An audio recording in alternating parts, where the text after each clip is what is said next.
জীবনে অনেক ইমানদার দেখেছেন, আজ এক বিশ্ববিখ্যাত বেঈমানের সাথে পরিচয় করিয়ে দেব আপনাদেরকে। এই বেঈমানের বাড়ি কৈলাসহর যুবরাজনগর এলাকায়। সে আবার যুবরাজনগর গ্রাম পঞ্চায়েতের পঞ্চায়েত সদস্য বশরফ আলী। কিভাবে একের পর এক মিথ্যা বয়ান দিচ্ছে নিজের খেয়ালখুশি মতো, আগের দিন এক কথা পরের দিন আরেক কথা।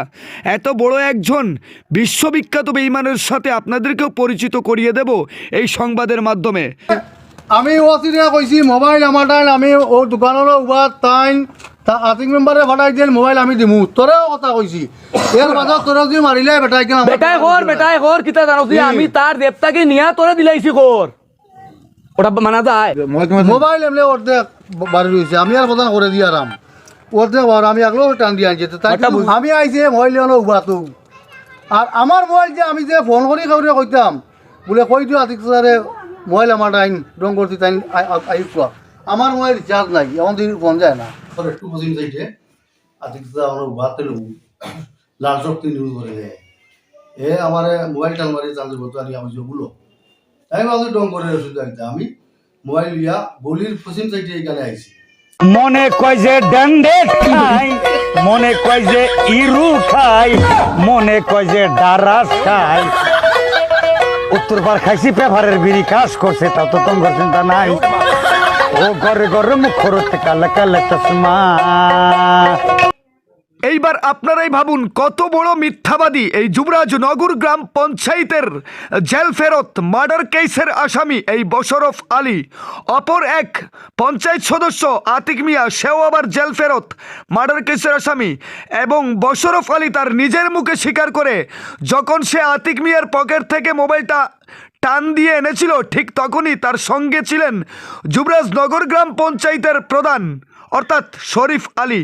প্রধান সাথে ছিলেন আর মেম্বার সহকারী মেম্বারের পকেট থেকে মোবাইল মস্কারা কিংবা চুরি করে নিয়ে আসে। কিন্তু পরবর্তীতে আতিক মিয়া লাল শক্তি নিউজের কর্ণধারের সাথে ঝগড়া বিবাদে লিপ্ত হয়ে যান।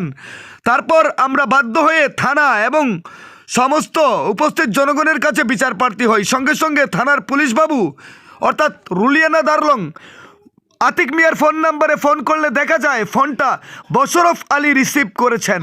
তারপর বশরফ আলীকে কর্তব্যরত পুলিশ অফিসার এবং উপস্থিত জনতা টিয়াবাজার দ্বাদশ শ্রেণী বিদ্যালয় মাঠে মোবাইলটি নিয়ে উপস্থিত হওয়ার অনুরোধ করলে সে নির্ঘাত টের পেয়ে যায় যে এখন একটা ভেজাল লেগে গেছে, আমি এখানে গেলে হয়তো আমার উপরে উত্তম মধ্যম পড়ে যাবে, তাই এখানে গিয়ে আর উপস্থিত হয়নি। অপরদিকে আতিক মিয়া সুযোগ বুঝে উপস্থিত মাঠভর্তি দর্শকের কাছে এক ধরনের ভুল চেয়ে নতি স্বীকার করে মাঠ ত্যাগ করেন। তারপর আমরা ক্যামেরা নিয়ে বশরফ আলীকে রাস্তার মধ্যে আটক করি। গোপন ক্যামেরায় ধরা পড়ে বশরফ আলীর বক্তব্য, সে নিজ মুখে স্বীকার করে সে টান দিয়ে পকেট থেকে অর্ধেক বের করা মোবাইল তার হাতে নিয়ে এসেছে। আর তার হাত দিয়ে যখন মোবাইল টানছিল তখন তার সাথে ছিলেন প্রধান। কিন্তু পরের দিন আতিক মিয়া তার মানসম্মান বাঁচাতে এবং আগের দিনের অপমানের জ্বালা সইতে না পেরে বশরফ আলীকে শিখিয়ে বুঝিয়ে দিয়ে একটা মিথ্যা বয়ান দিয়েছেন।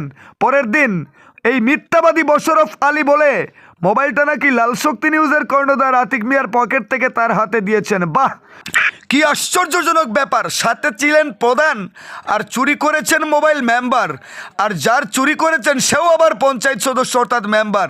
আর নিজের দোষ অন্যের গাড়ি চাপাতে মরিয়া প্রয়াস চালিয়ে যাচ্ছেন রাত দিন এই দুই পঞ্চায়েত সদস্য, এবং পেছন দিক থেকে অনেকেই আছেন।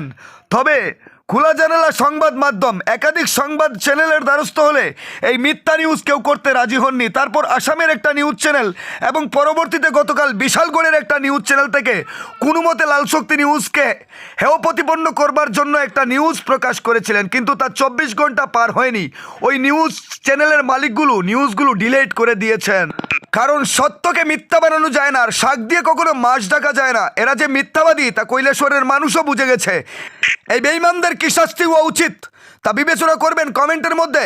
যারা এই নিউজটি দেখবেন অর্থাৎ প্রত্যেকটা ভিউয়ার্সের কাছে অনুরোধ রইল করো জুড়ে। এদিকে কৈলাসহর যুবরাজনগর গ্রাম পঞ্চায়েতটি কংগ্রেসের দখলে, আর এরা হচ্ছেন কংগ্রেস দলের নির্বাচিত পঞ্চায়েত সদস্য।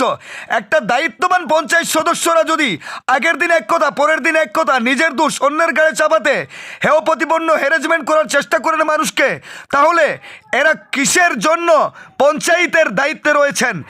কংগ্রেস দলের অল ইন্ডিয়া কমিটির সদস্য তথা উনকুড়ি জেলা কংগ্রেসের সভাপতি মোহাম্মদ বদরুজ্জামান সাহেবের দৃষ্টি আকর্ষণ করছি, আপনার সদলীয় নির্বাচিত পঞ্চায়েত সদস্যদের এহেনু কার্যকলাপে চিচিরব উঠেছে গোটা কৈলাসহর তথা রাজ্য জুড়ে। নিজেরা দুষ করে একজন সোশ্যাল মিডিয়ার কর্মীকে ফাঁসানোর চেষ্টা করছেন তারা বারবার, এমনকি বিভিন্ন সংবাদ মাধ্যমের দ্বারস্থ হচ্ছেন যাতে সংবাদ মাধ্যমের দ্বারস্থ হয়ে লাল শক্তি নিউজকে কুলসিত করা যায়। আপনি গোটা বিষয়টা একটু বিবেচনা করবেন। আমরা মনে করি আপনি এবং আপনার দলের অবশ্যই বিচার বিবেচনা আছে।